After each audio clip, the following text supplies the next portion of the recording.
of every year, one cannot help but wonder what the coming year has in store. A few people, such as today's studio guest Wandile Sihlobo, have a more educated opinion than the rest of us. Wandile is Agbiz's Chief Economist and also serves as one of President Cyril Ramaphosa's economic advisors. Good day, Wandile. Thanks for having me on. So, 2025, should our agricultural sector rejoice or recoil in fear? Look, I think we are now at a time where we can sort of be optimistic about where the sector is. It has been a tricky season. We started off thinking that, okay, we are moving towards a La Nina rains. The season would start on time with early rains, maybe probably arriving around about October. And for most regions, they did arrive in October. But somewhere in November, we had a dry spell, which I think for some folks that planted late, that became a worry. And for others that had planted super early, of course, the crop were being to take a bit of a strain. But from somewhere mid-December all the way now, we have been getting pretty much widespread rains across the country. So on the backdrop of that, I would say there is optimism, really for people that are in crop, but also for folks that are in the livestock. Because you have to think back into 2024 and say what were the key issues in South Africa. It was the midsummer drought and the animal diseases. Animal diseases, we are also making inroads of controlling the spread of those diseases. So improved rainfall, our ability to control the animal diseases, as well as stable electricity for those that are in the horticulture, vegetables and fruit. All of that, I think, gives us a combination of saying at least now we can be a little bit more optimistic about what 2025 in agriculture could look like. Yes, I saw Zimbabwe has opened up their borders again for certain provinces from South Africa. Are we getting a handle on livestock disease? I mean, look, the livestock disease remains an issue. And livestock diseases is not a problem only for South Africa. It's really a global issue. You think now about the US, they are struggling with the bird flu that moved from poultry, getting into dairy and getting into people. And we heard that in Europe, Germany and the others, there are suspected cases of the foot and mouth disease. And in South Africa, we've been struggling with about 3 animal diseases. We had a challenge of avian influenza in poultry. We had a challenge, of course, of the foot and mouth disease in cattle and the African swine fever in pigs. In all of these, I would say we are managing to control them. There's only 2 provinces so far that we know that we have a challenge on. It's certain regions of the Eastern Cape and certain regions of KZN. But for March, we're opening up. In fact, even if you look at the data of our beef exports, last year, especially the third quarter, it was one of the best quarters in history as to the volume that we were able to send it to the world. So markets are opening up. And in terms of commodity prices, what's your expectations for the coming year? I mean, look, there are certain commodities. It always depends on what you are looking at.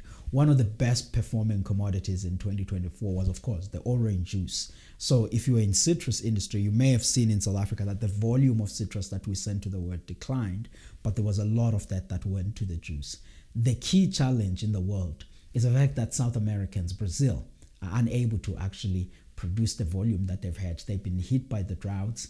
Much of the production have been disrupted there. So that continues to support the juice prices. And we hope that for citrus farmers, it will continue to be a benefit. If you're a grain farmer looking at a white maize, yellow maize prices at the beginning of January in South Africa, they are plus 50% up white maize.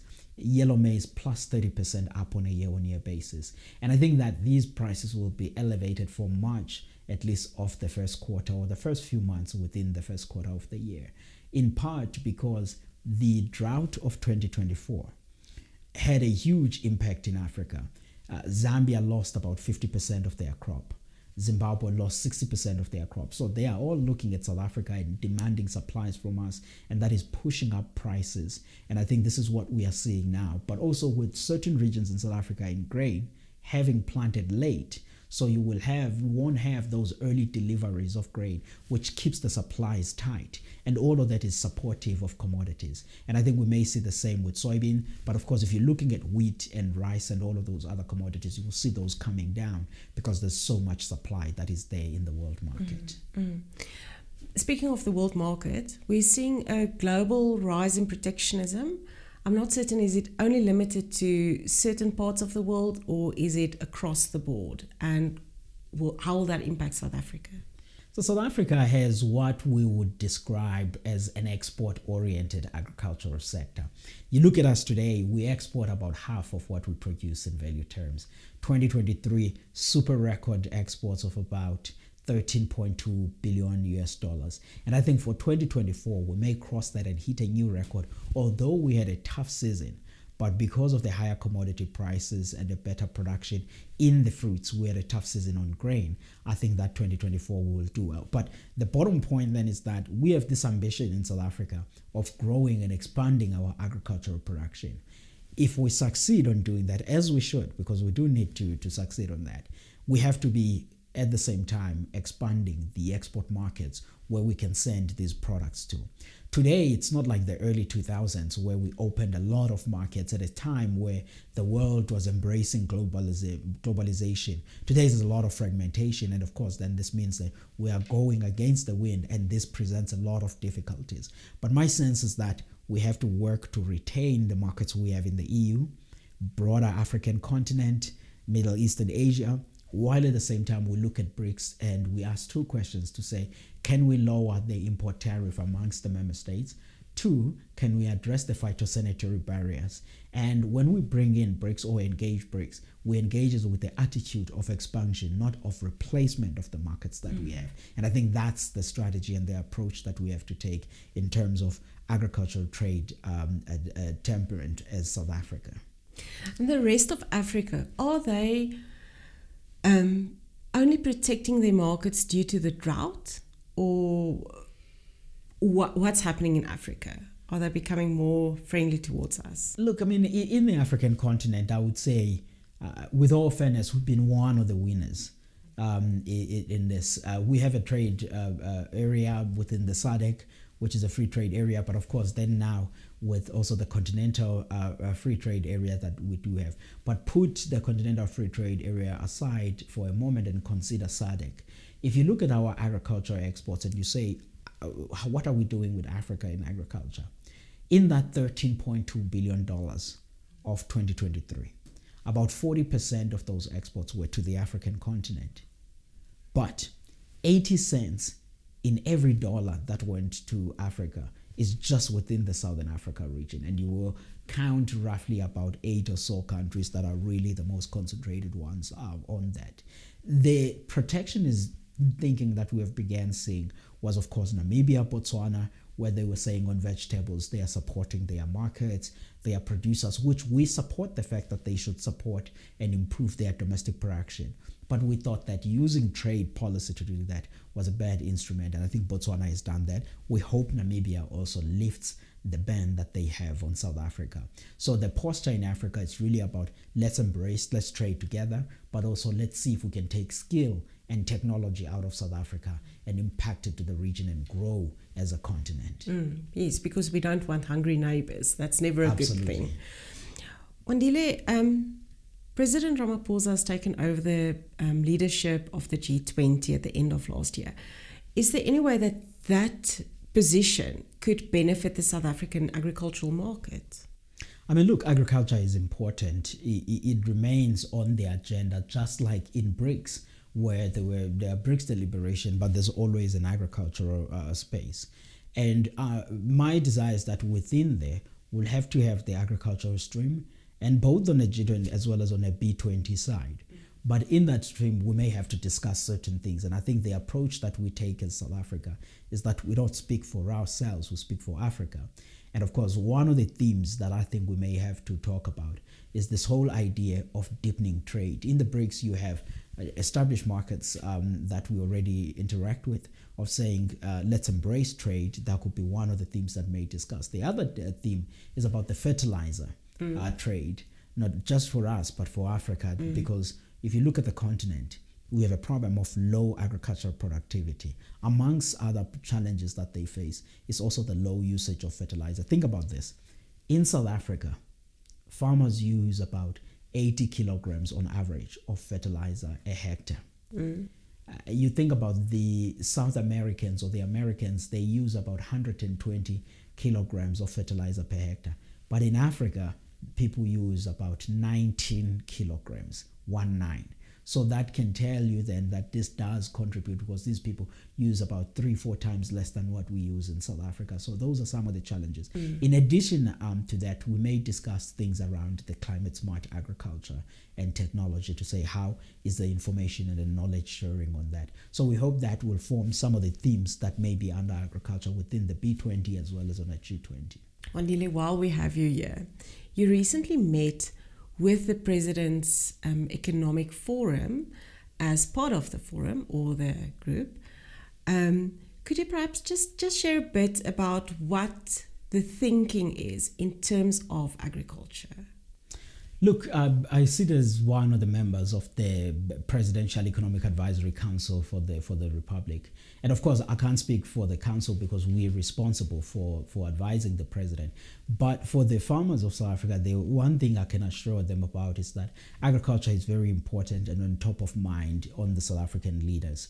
They appreciate the possibility of a long-term growth prospects that the sector holds. We know from ourselves and even from the work of the late great Mohammed Karan that this sector could create close to 1 million jobs if you consider primary as well as the value chain in the long run.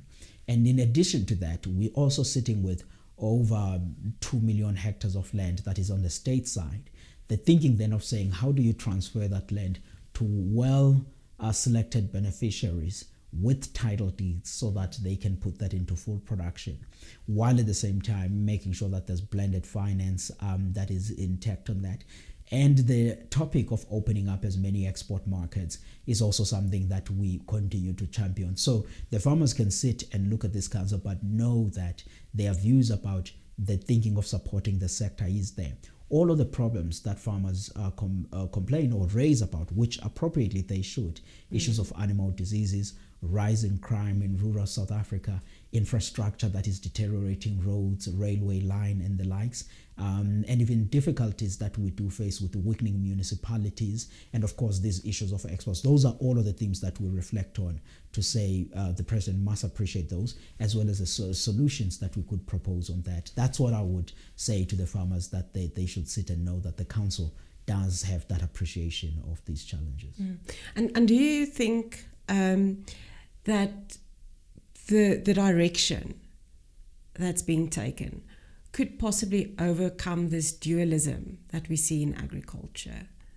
Look, the ambition of the South African policymakers is that we get a sector that is growing inclusively.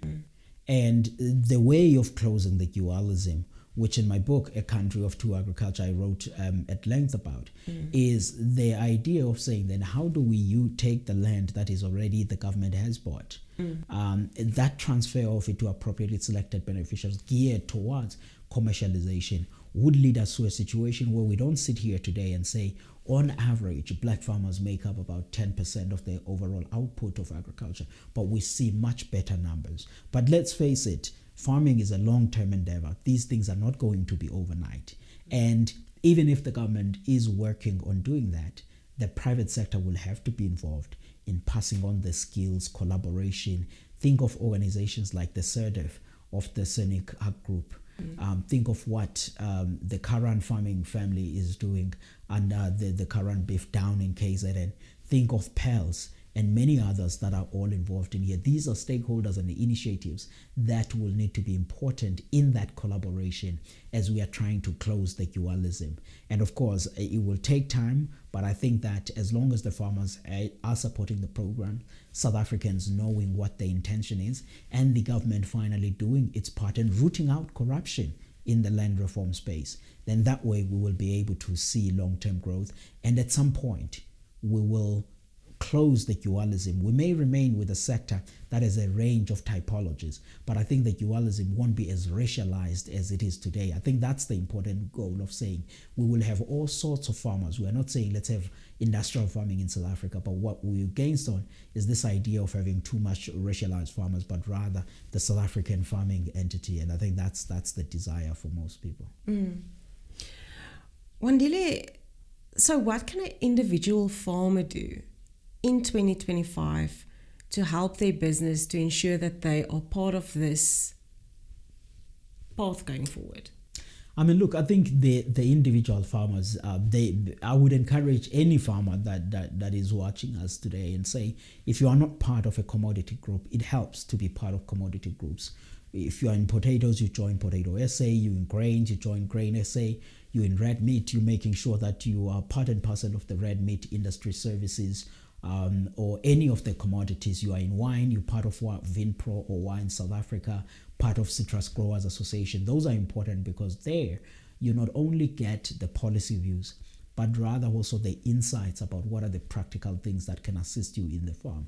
And those structures, they have well-qualified professionals that even on a policy side, they begin to assist the farmers in navigating these landscapes that we are in. Because as a young democratic country that is still growing, and in an environment like today where there's so much uncertainty, environmental activism, challenges of environment, the real challenges that it presents, political economy problems that we present, and many others, you do need to know that you have a grouping of people that are qualified and dedicated on helping to resolve this. And I think becoming part and parcel of the commodity associations is important. And even if you look over the long run, comparing South Africa with much of the continent, countries that don't have well-structured farming groups, they tend not to do well like those that do have, which South Africa in the past has done. So I would encourage the farmers to support those structures. Thank you so much, Wandile. That was Wandile Sihlobo from Agbiz.